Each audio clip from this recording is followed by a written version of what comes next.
Terima kasih Pak itu Ibu dan Edik. Di sini dalam kesempatan hari ini saya akan mempresentasikan tentang budaya positif. Budaya positif di sekolah adalah nilai dan kebiasaan di sekolah yang berpihak pada peserta didik agar mereka dapat berkembang menjadi pribadi yang kritis, penuh hormat, dan bertanggung jawab. Untuk itu dilakukan perubahan paradigma untuk membangun budaya yang positif. Sekolah perlu menyediakan lingkungan yang positif, aman, dan nyaman agar murid mampu berpikir, bertindak, dan mencipta dengan merdeka, mandiri, dan bertanggung jawab. Lazimnya, disiplin dikaitkan dengan kontrol. Dalam hal ini, kontrol guru dapat menghadapi murid. Hal ini dicontohkan Anda sebagai A dan teman Anda sebagai B.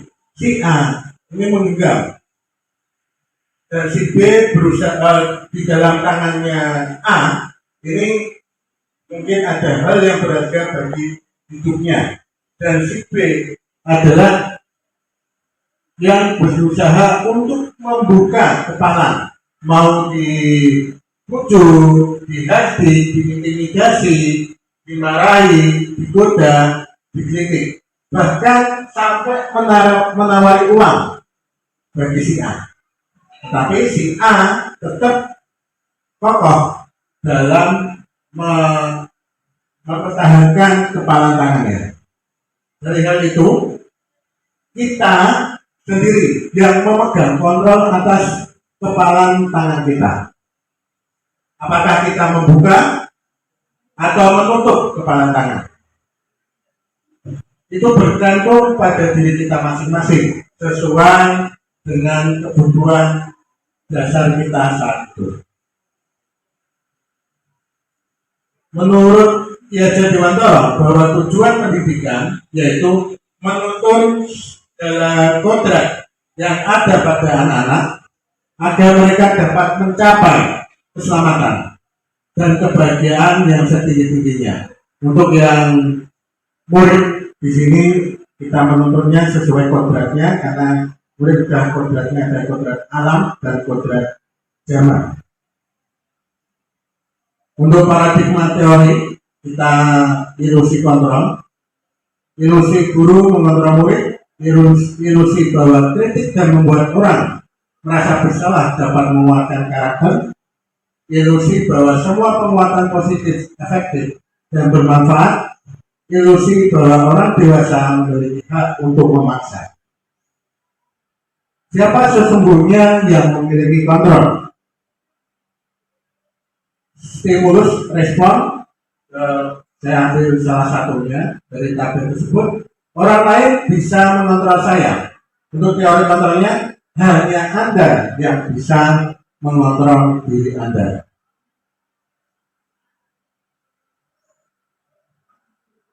Apa makna disiplin? Disiplin berasal dari bahasa Latin disiplina yang artinya belajar. Disiplin diri membuat orang menggali potensinya menuju sebuah tujuan apa yang dia hargai.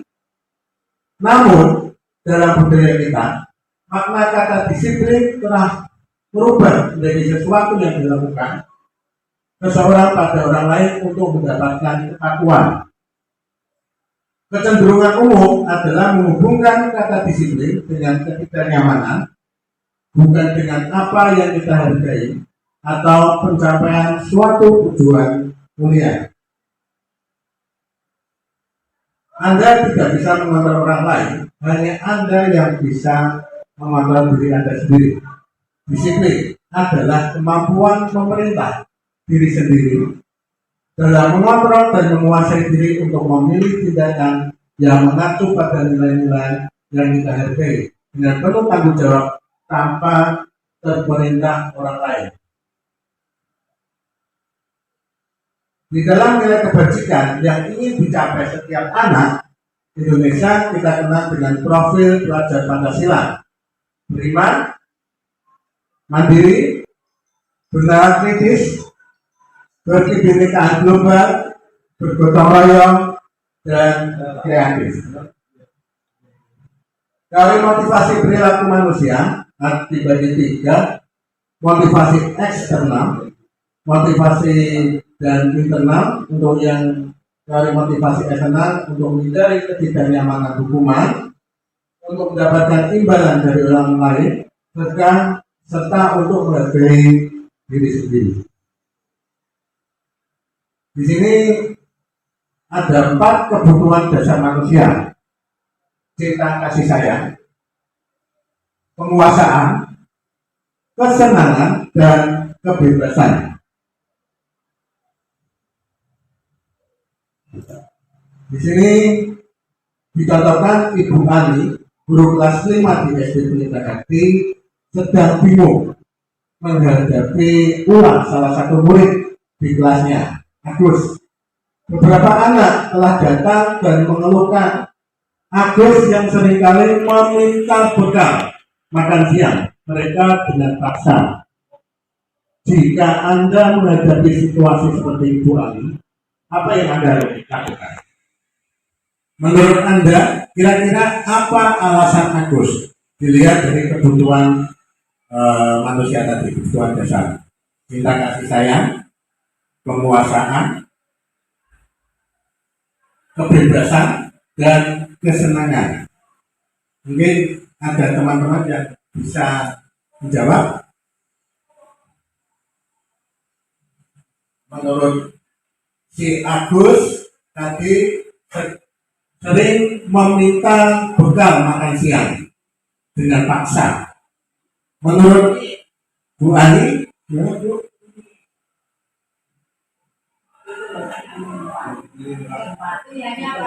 ada penguasaan, ada kebebasan, ada cinta kasih sayang, dan kesenangan. Penguasaan. Ya. Si Agus kebutuhan dasarnya penguasaan karena dia sering kali meminta bekal makan siang.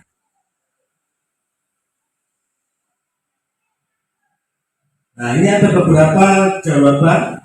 Jika jawaban Agus 8, berarti dia kebutuhannya adalah bertahan hidup. Jika jawaban Agus karena ia senang temannya, jadi memperhatikan dia, berarti dia butuhnya adalah cinta dan kasih sayang. Jika jawaban Agus adalah dia merasa hebat, berarti kebutuhannya adalah penguasaan. Jika jawaban Agus merasa bosan dengan bekal yang dibawakan ibunya, karena selalu membawakan bekal yang sama, maka kebutuhannya adalah kebebasan. Jika jawaban Agus adalah iseng, berarti dia kebutuhannya adalah cuma sebagai kesenangan. 5 posisi kontrol dulu. Yang pertama sebagai penghukum, membuat merasa bersalah, sebagai teman, sebagai memantau, dan sebagai manajer. Menurut Bapak Ibu, yang pas untuk 5 posisi kontrol dulu ini bagi kita apa? Apakah sebagai penghukum, pembuat merasa bersalah, teman, pemantau, manajer?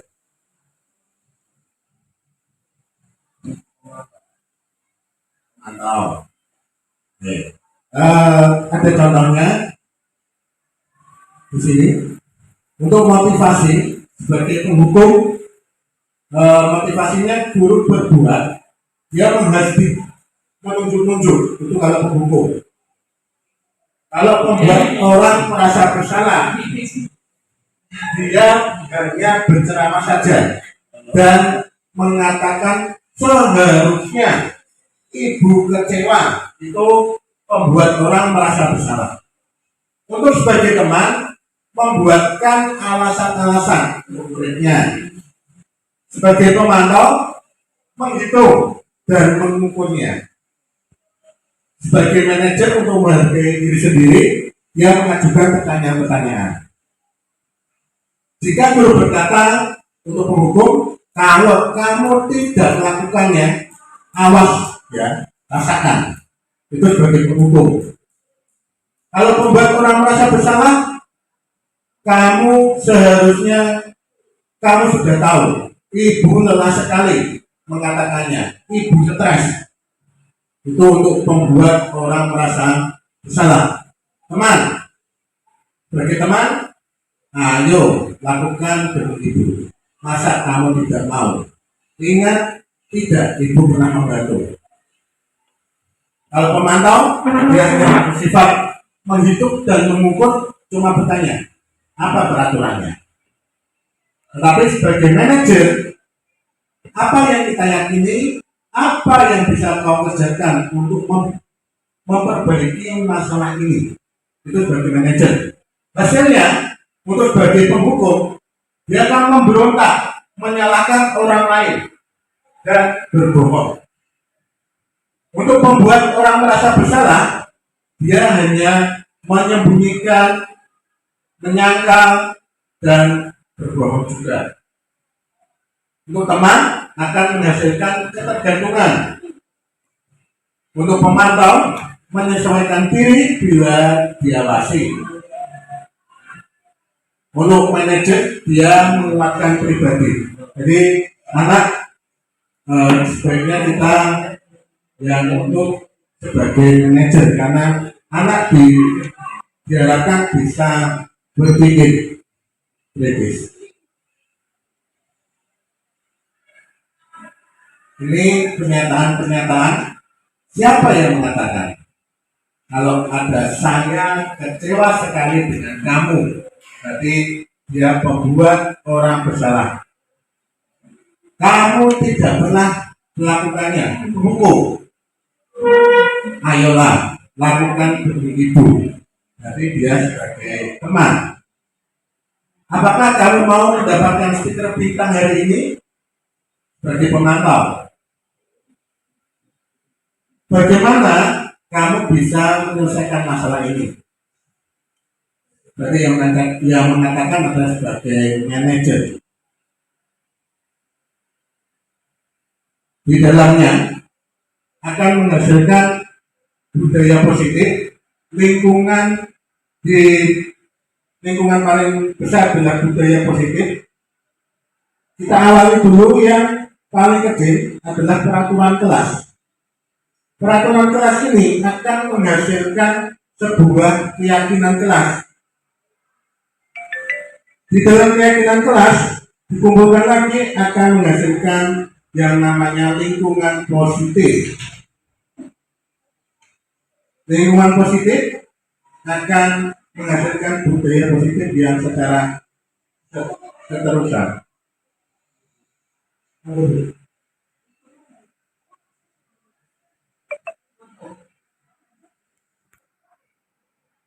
Keyakinan kelas adalah nilai-nilai kebajikan atau prinsip universal yang disepakati secara bersama, secara universal dari latar belakang suku, negara, bahasa maupun agama. Pembentukan keyakinan kelas. Keyakinan kelas bersifat abstrak daripada peraturan yang lebih rinci dan konkret. Keyakinan kelas berupa pernyataan yang universal. Jadi ada peraturan lalu dikembangkan menjadi keyakinan kelas. Keyakinan kelas sebenarnya tidak terlalu banyak sehingga mudah diingat. Semua warga sekelas banyak ikut berkontribusi dalam membuat kelas lewat curah pendapat. Bersedia meninjau kembali keyakinan kelas dari waktu ke waktu. Ini yang tadi sebelum kita mulai ada beberapa contoh. Selalu kembalikan buku ke tempatnya. Berarti untuk keyakinan kelas atau nilai kebajikan yang dituju adalah tanggung jawab. Dilarang mengganggu orang lain. Berarti nilai kebajikannya menghormati orang lain. Dilarang menggunakan narkoba, berarti nilai kebajikan atau keyakinan kelas adalah kesehatan. Jadi kata-kata dilarang ini diharapkan bisa diganti dengan kata-kata positif. Ini contoh keyakinan kelas yang telah saya lakukan di kelas 10 teknik mesin 2, di mana setiap anak membuat sebuah pendapat, membuat sebuah aturan yang nanti akan disepakati dalam satu kelas. Didapat ada beberapa aturan yang dibuat, contoh bila terlambat saya akan siap dihukum. Bila saya tidak memakai werpa, saya siap dihukum. Kita kumpulkan jadi satu. Dari beberapa ini kita kumpulkan, kita pilih akan menghasilkan sebuah kesepakatan kelas. Yang pertama, kesepakatan kelas tadi bertanggung jawab. Bertanggung jawab berarti dia memakai werpa tadi, dia bertanggung jawab. Mengembalikan benda ke alat dan bahan praktek ke tempat semula, itu juga nanti akan menghasilkan nilai kebajikan bertanggung jawab. Masuk di bengkel tepat waktu, berarti disiplin.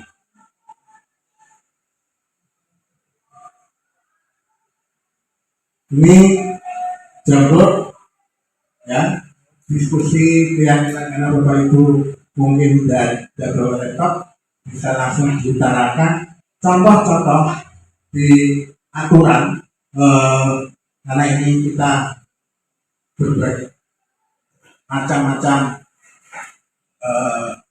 ada guru produktif, normatif maupun teknik. Kita pakai aturan sekolah. Salah satunya mungkin bisa diutarakan Bu Atin. Nah, kita melihat aturan sekolah. Mungkin kita sebagai nanti bisa menjadi komunitas kecil yang bisa merubah kata-kata seperti dilarang berarti menjadi kata-kata yang positif.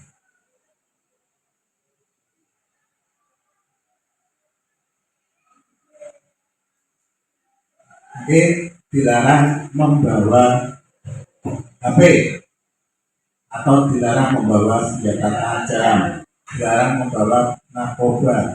Itu nanti nilai kebajikannya adalah jagalah, untuk narkoba berarti jagalah kesehatan, jauhkan dari narkoba. Berarti kita jangan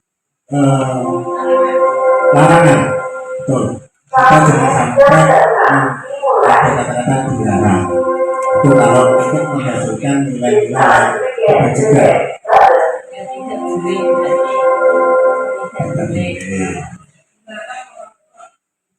Berarti dilarang berarti jagalah kesehatan.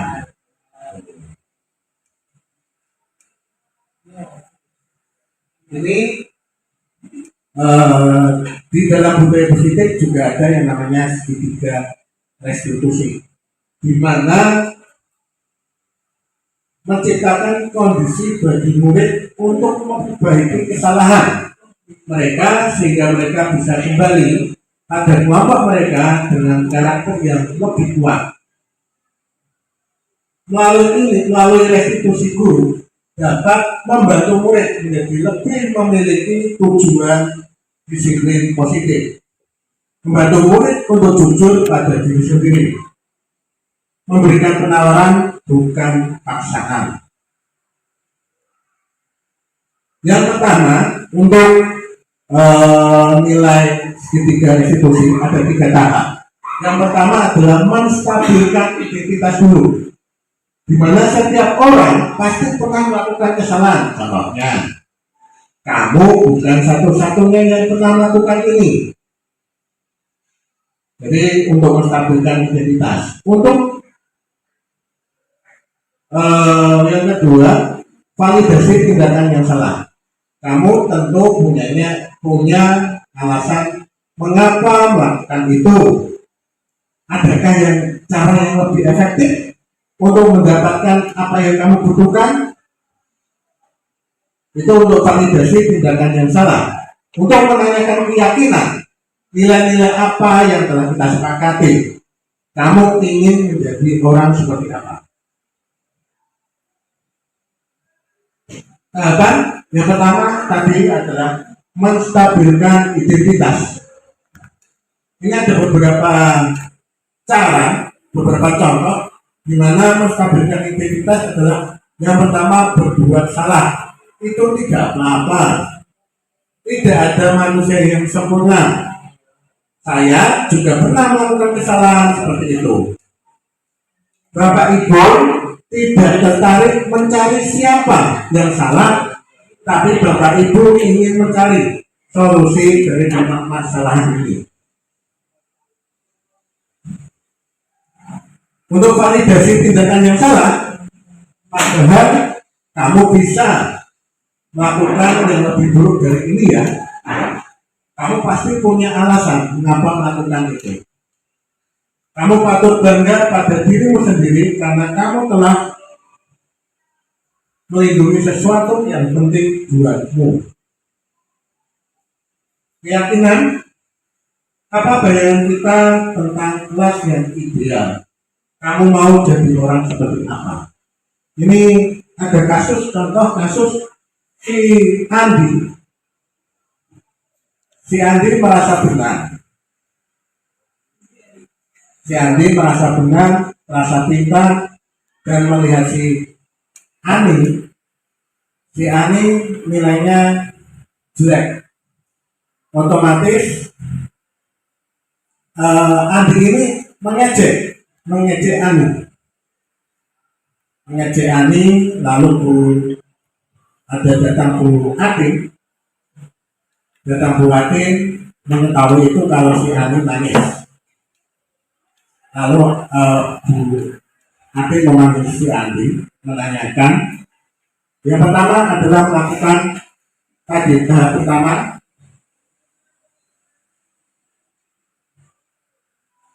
menstabilkan identitas.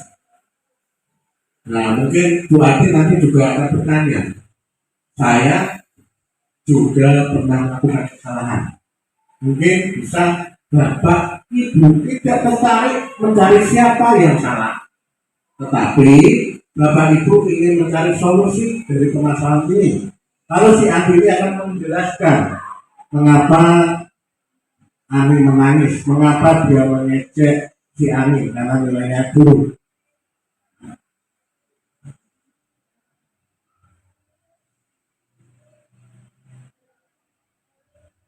Nah, lalu akan terjadi validasi tindakan yang salah. Kamu pasti punya alasan mengapa melakukan hal itu. Contohnya, nanti akan menjawab, saya punya alasan karena saya akan memberi semangat, memberi motivasi si Ani agar semangat belajar.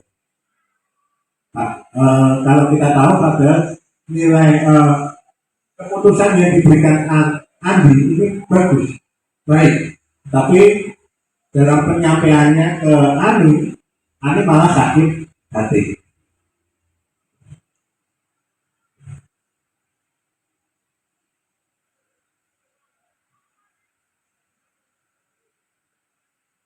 Lalu apa nilai-nilai umum yang kita telah sepakati? Apa bayangan kita tentang kelas yang ideal?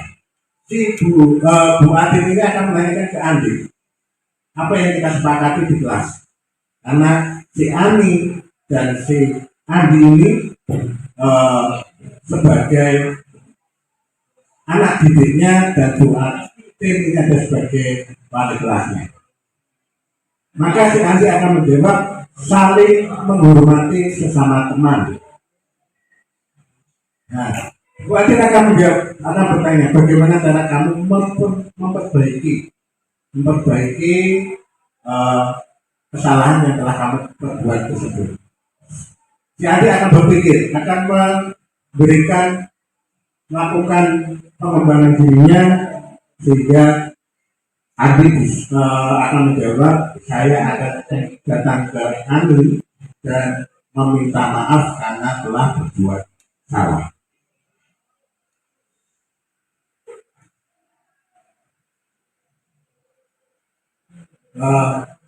Itu tentang yang telah saya sampaikan tentang budaya positif di sekolah, dan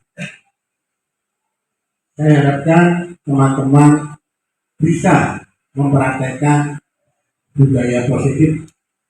Jadilah sebagai manajer, dulu sebagai manajer, bukan sebagai pendukung yang hanya cuma menunjuk tanpa memberi solusi. Jadilah guru yang mempunyai tahapan segitiga restitusi. Yang pertama adalah menstabilkan identitas tadi, validasi tindakan yang salah dan keyakinan. Itu. Terima kasih teman-teman, Bapak Ibu dan guru dan teknik atas waktunya, meluangkan waktunya untuk presentasi tadi, presentasi tentang diseminasi budaya positif. Akhir kata saya minta maaf apabila ada yang salah. Terima kasih atas waktunya. Assalamualaikum warahmatullahi wabarakatuh.